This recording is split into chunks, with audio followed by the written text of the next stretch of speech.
Welcome to inside story. Deputy CM Pawan Kalyan ఎంత ఆవేశపరుడో అంత దైవభక్తి కూడా చూపుతారు. గత ఎన్నికల్లో ఘన విజయం తర్వాత వారాహి అమ్మవారి దీక్ష చేపట్టిన పవన్ కళ్యాణ్ ఇప్పుడు తిరుమల లడ్డు కల్తీ ఆరోపణల మీద అందరికంటే ఎక్కువగా స్పందించారు.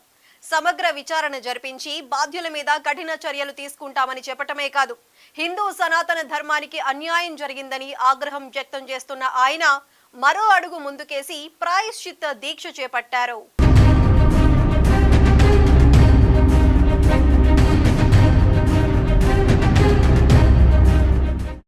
పవన్ కళ్యాణ్ దైవభక్తి అంతా ఇంతా కాదు, అందులోనూ వారాహి అమ్మవారి భక్తుడు. అందుకే ఎన్నికల్లో ప్రచారం కోసం ఏర్పాటు చేసుకున్న వాహనానికి వారాహి పేరు పెట్టుకున్నారు. టీడీపీ బీజేపీలతో పొత్తులో భాగంగా ఆంధ్రప్రదేశ్లో జనసేన పార్టీ అఖండ విజయం సాధించినందుకు గాను జూన్ 25 నుంచి 11 రోజుల పాటు వారాహి అమ్మవారి దీక్ష చేపట్టిన విషయం అందరికీ తెలిసిందే. ఈ దీక్షలో భాగంగా ఆయన కేవలం పాలు, పండ్లు, మంచినీరు లాంటి సాత్వికాహారం మాత్రమే తీసుకున్నారు.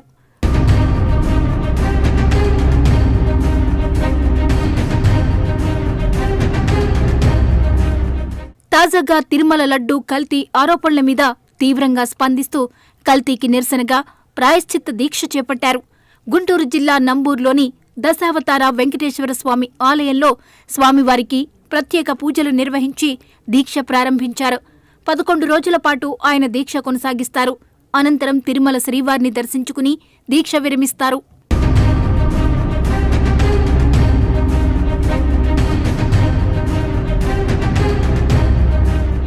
ఇప్పటికే తిరుమల పవిత్రతను కాపాడే విషయంలో అన్ని చర్యలు తీసుకోవాలని ముఖ్యమంత్రి చంద్రబాబు ఆదేశించారు. తిరుమల ప్రసాదంలో జంతు కొవ్వు కలిసిందన్న విషయం మీద మంత్రులు, ఉన్నతాధికారులు, టీటీడీ ఈవో, ఆగమశాస్త్ర పండితులతో ఆయన సమీక్ష జరిపారు. టీటీడీ ప్రక్షాళన, ఆలయ సంప్రోక్షణకు సంబంధించి ఈవో శ్యామలరావు ప్రాథమిక నివేదికను అందించారు. ఈ నివేదిక మీద సమావేశంలో చర్చించారు. శ్రీవారి ఆలయ సంప్రోక్షణ మీద ఆగమ సలహాదారులు, వేద పండితుల సూచనలను ఈవో సీఎంకు నివేదించారు. మరిన్ని సూచనలు తీసుకుని అందుకనుగుణంగా నిర్ణయం తీసుకుంటారని తెలుస్తోంది.